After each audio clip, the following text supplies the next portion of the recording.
Assalamualaikum warahmatullahi wabarakatuh. Alhamdulillahirrabbilalamin.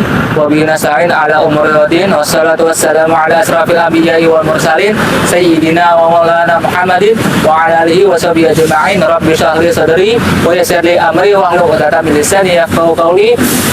Oke, pada hari ini yang suasana yang sangat cerah ini, izinkan kami untuk menjelaskan atau kayak semacam kita bimbingan konseling atau konselor. Nanti saya sebagai konselornya dan ini sebagai konselingnya. Silakan, namanya siapa, Pak? Saya Syahrul Hidayat. Dan silakan Bu, namanya siapa Bu? Nama saya Rosita.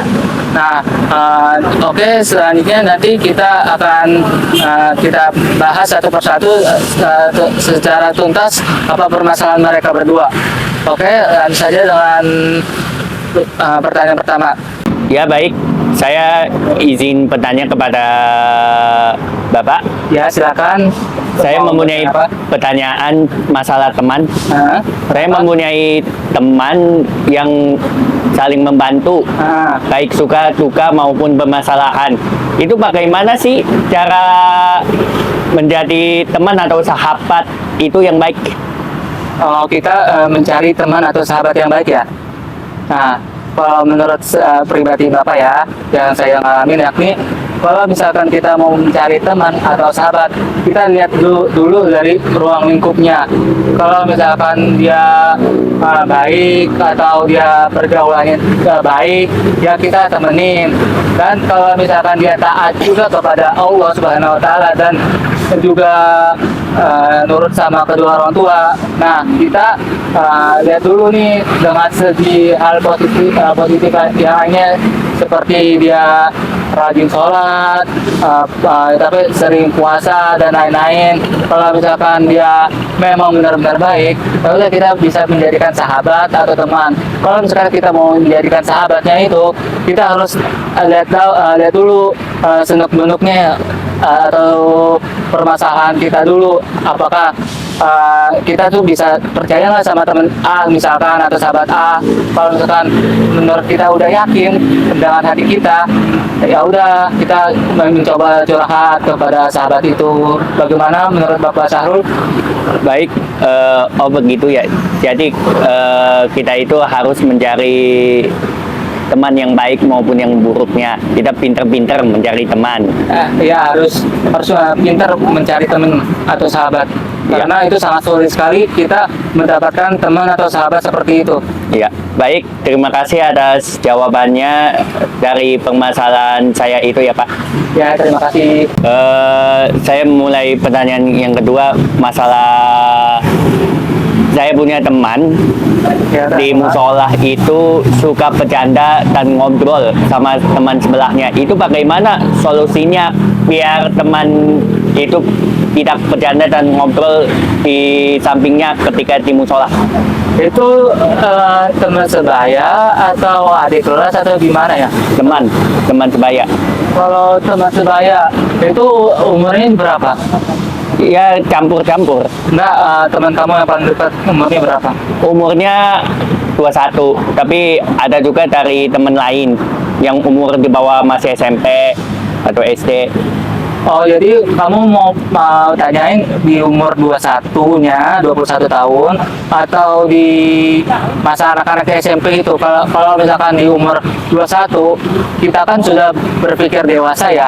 Nah, seharusnya kita sudah berpikir dalam konteksnya gini loh. Kita tuh udah dewasa, udah akhir balik dan wajib untuk sholat ya. Nah, berarti kita kan sudah tahu tentang syarat-syarat dan rukun-rukun sholat ya.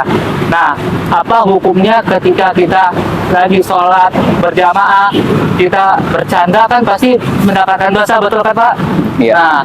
Nah, seperti itu kan seharusnya dia sudah bisa berpikir dengan konteks panjang. Sedangkan kalau di umur SMP itu, kalau SMP itu kan masih labil ya, karena dia kenapa saya bisa dikatakan labil, karena dia mau memasuki manjak ke remaja, karena dia masih ya berpikir masih setengah-setengah, dia tuh masih antara masih dipaksa atau enggak ya masih males-malesan lah.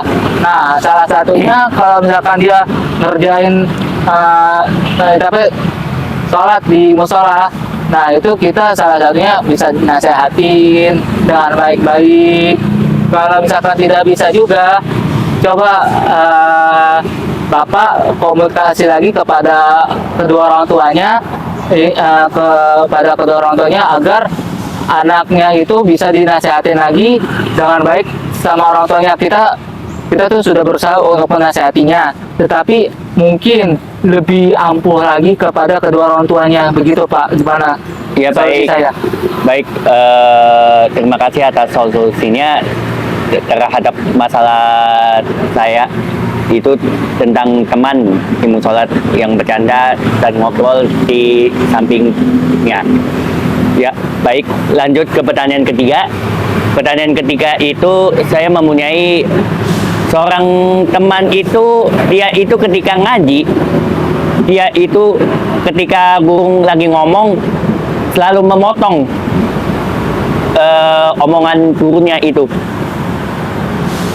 Oh, jadi ketika guru lagi ngejelasin nih, nah gurunya lagi asik-asik ngejelasin, murid tersebut memotong pembicaraan kita. Iya, Oke, itu salah satunya ya kita bisa nasehatin ya, sesudah atau enggak pas dia langsung bertanya kepada kita, langsung bilang dengerin dulu ya penjelasan dari Bapak, jangan dipotong, karena misalkan kalian potong dengan omongan Bapak, nah nanti Bapak tuh ini akan lupa dengan penjelasan tersebut. Makanya minta tolong kalau misalkan Bapak sudah selesai benar-benar menjelaskan, baru kalian bertanya. Jadi kesimpulannya yakni kita sebagai guru harus bijak dalam mengatasi hal-hal tersebut. Begitu Bapak Syahrul. ya baik. Terima kasih atas 3 pertanyaan ini masalah teman. Baik itu pertama tentang teman main, teman yang suka bercanda dan ngobrol di sampingnya di musola, dan juga teman yang sering memotong pembicaraan guru. Terima kasih atas jawabannya Bapak Hafiz. Ya, sama-sama. Mohon maaf ya kepada Bapak Syahrul juga dengan keterbatasan dengan jawaban saya, karena sepengetahuan saya seperti itu dengan ilmunya. Mungkin nanti ada tambahan lagi kepada teman-teman yang lain untuk menanggapi permasalahan ini. Ya, baik. Terima kasih. Maaf ya Pak, saya mengganggu waktunya. Saya izin bertanya ke Bapak. Ya, silakan kepada Ibu Rosita mau bimbingan apa atau mau permasalahan apa, silakan kepada saya. Mungkin saya bisa membantu dengan permasalahan Ibu tersebut dan saya bisa memberikan solusinya. Silakan. Ini masalah tentang itu teman ya. Ya, kenapa temannya? Kan aku punya teman SMA kan. Terus deket banget kayak sahabat gitu kan. Terus tiba-tiba pas lulus dia hilang kontak, terus judes, bodo amat, yang sibuk terus kan. Terus gimana solusinya? Apakah itu bisa disebut sahabat atau teman gitu? Itu teman atau sahabat itu teman SMA di Lombok atau gimana, kan kamu kan tinggal di Lombok kan? Iya di Lombok. Nah itu temennya teman Lombok atau teman daerah mana gitu? Lombok daerah itu Lombok Timur. Oh. Ada yang Lombok Timur, Lombok Barat, Lombok Tengah gitu kan. Oh, pokoknya daerah Lombok ya? Ya intinya Lombok gitu. Nah, sedangkan kamu kan sekarang kuliah di Jakarta kan? Iya. Nah, jadi seperti itu solusinya. Kalau menurut saya itu coba ngomongin baik-baik lagi dengan sahabat kamu atau teman kamu. Mungkin dia lagi benar-benar lagi ada masalah sama keluarga ataupun sama teman yang lainnya, jadi dia nggak mau mengganggu aktivitas kamu sebagai mahasiswa atau kuliah gitu.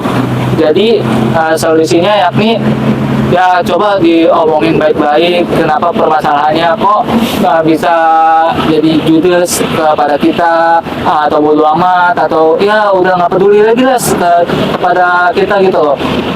bagaimana solusinya dengan saya pada Bu Rosita? Ya, solusinya sangat baik, bisa dilakukan kayak gitu juga nanti ke teman gitu. Hanya yang kedua ya, pertanyaan kedua. Ya, silakan kepada Bu Rosita mau menanyakan permasalahan apa? Ini kan datang keluarga aku kan di Lombok kan. Nah, ya. Dulu kan aku punya keluarga yang lengkap gitu kan. Terus pas corona itu ibuku meninggal. Terus pas itu Itu aku banget. ibu kamu meninggal itu pas COVID tahun berapa ya? Tahun 2021. 2021 itu berarti COVID-nya itu mau mengajak ke satu setengah tahun ya? Iya. Terus tadi Terpuruk banget kan, terus nggak tahu mau curhat ke siapa, nangis terus di rumah. Terus Ya. punya teman sih punya, tapi saudara ada nggak buat Ada. buat ngebuat kamu atau apa? ada kalau keluarga saudara punya, tapi nggak mungkin terlalu curhat kan, nggak tahu kan hati orang kayak gimana kan, punya keluarga gitu kan. Ada nggak misalkan kayak keluarga terdekat kamu buat curhat gitu, kayak misalkan om atau tante kamu yang paling dekat biar kamu nyaman, ada nggak? Punya Siapa? saudara sama tante paling bisa. Tante. Kalau saudara itu cewek atau cowok? Cewek. Cewek itu temennya itu maksudnya saudara itu sepantaran dengan umur kita atau di bawah kita? Bawah. Bawah kita. Terus lanjut. Terus solusinya gimana biar aku tetap semangat, nggak terpuruk terus, dan maju untuk tetap belajar, nggak ada namanya, tetap semangat lah pada belajar kayak gitu. Kamu punya saudara berapa? 3. Aku anak pertama dari 3 bersaudara. Itu yang anak kedua sama yang anak ketiga itu usianya berapa? Atau SMA kah? Atau SMP kah? Atau bagaimana? Kalau usianya sih nggak tahu, palingan kalau sekolahnya baru yang adik yang kedua baru SMA, yang terakhir itu SMP gitu. Oke. Kalau menurut Bapak ya, itu kalau misalkan kamu kan sama yang kedua itu kan ya sudah cukup balik ya, atau udah ya bisa dikatakan dengan fase kedewasaan. Apalagi kamu kan sebagai kakak yang paling tertua, Iya. harus mencontohkan kepada adik yang ketiga, itu kan yang SMP ya. Iya. Nah, bagaimana kita agar bisa menyemangati lagi atau tidak terpuruk lagi? Itu bisa solusinya kamu tuh bisa mengikuti organisasi misalkan kita ikut PMI atau HMI atau organisasi yang lainnya, agar kita bisa semangat lagi untuk menjalankan hidupnya. Atau bisa jadi kita mencari teman yang sefrekuensi dengan kita, dalam artian kata yang bisa senasib dengan permasalahan kita, agar kita bisa disemangati sama teman gitu loh. Maksudnya kita ya saling support gitu loh. Ya, bagaimana? Ada tambahan? Terus gimana kalau kan punya teman atau saudara kan aku pengennya semangat, tapi malah dia sebaliknya pengen semangatin, tapi dia apa namanya? Menjatuhkan. Iya, menjatuhkan kayak gimana terus kayak gitu. Itu salah satunya kan kita kan teman kagak cukup di dia aja. Coba kamu konsultasi lagi kepada pihak, maksudnya ke bimbingan terseling lagi, bagaimana kita agar mendapatkan teman yang sesuai dengan karakter kita.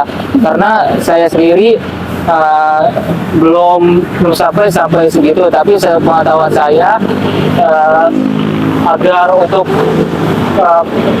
agar tadi teman itu tidak menjatuhkan kita, ya coba diomongin baik-baik lagi. Yang dengan pertanyaan pertama tadi, kita bisa ngomongin baik-baik lagi secara baik, dan kita harus tahu juga permasalahan dia dan permasalahan kita.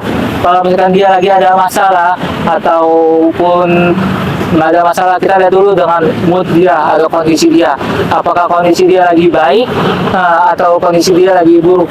Kalau misalkan dia kondisi lagi buruk, ya pasti dia ada aja nanti dia mengkompor-kompori atau menjatuhkan kamu gitu loh, Bu Rosita. Itu menurut saya. Ya, baik, makasih ya. Ya, sama-sama kepada Bu Rosita. Semoga bisa bermanfaat dengan jawaban saya, karena ilmu dan keterbatasan saya ilmunya hanya segitu. Mungkin nanti bisa ditambahkan lagi kepada teman-teman yang lainnya untuk menanggapi hal permasalahan ini. Oke, kesimpulannya yakni dengan permasalahan tadi saudara Syarul tentang tadi temennya, ya, temen dari baik teman dekat, terus teman musola tadi, sama peserta didik yang tidak bisa dinasihatin ya. Itu kesimpulannya menurut saya, coba kamu sebagai guru atau nanti kita sebagai calon guru nanti bisa menanggapi lagi, atau kita bisa mengintrospeksi lagi kepada diri kita. Maksudnya dalam artian kata kita harus tahu dulu dengan karakteristik peserta didik dulu ya, sama teman atau musola kita, agar kita tidak bisa maksudnya miskomunikasi lagi dengan mereka. Terus tadi kesimpulan dengan Bu Rosita tadi, yang pertama tadi membahas tentang sahabat yang judes ya, Yang hilang kontak. Terus yang kedua tadi tentang permasalahan keluarga ya. Nah, kalau yang pertama itu tentang miskomunikasi atau sahabat itu. Nah, itu kan tadi yang saya sudah bahas, yakni kita bisa bisa komunikasi lagi dengan baik, dengan seksama, jangan kedua belah pihak memutuskan tali silaturahminya. Dan yang kedua, salah satunya kalau misalkan kita terpuruk dengan hal tersebut, kita pasti tidak akan bisa bangkit lagi, karena pasti berpikir seperti itu terus. Maka cobalah kita berpikir positif lagi untuk mengikuti organisasi, atau bisa kita mencari solusi atau teman sefrekuensi yang lainnya, agar kita bisa semangat lagi untuk bangkit dalam permasalahan itu tersebut. Silakan kepada saudara Bapak Syarul, maksudnya dengan penutupnya, silakan. Oke, baik. Itu saja hasil video bimbingan konseling dari kelompok kami.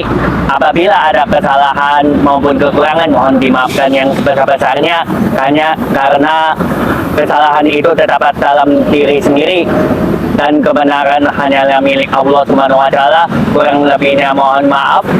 Ihdinas siratal mustaqim. Wallahu waffiq aqwa min thoriq. Assalamualaikum warahmatullahi wabarakatuh. Behind the scenes.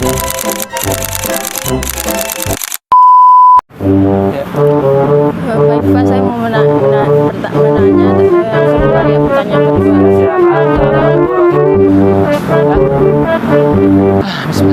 Oke, kesimpulannya yakni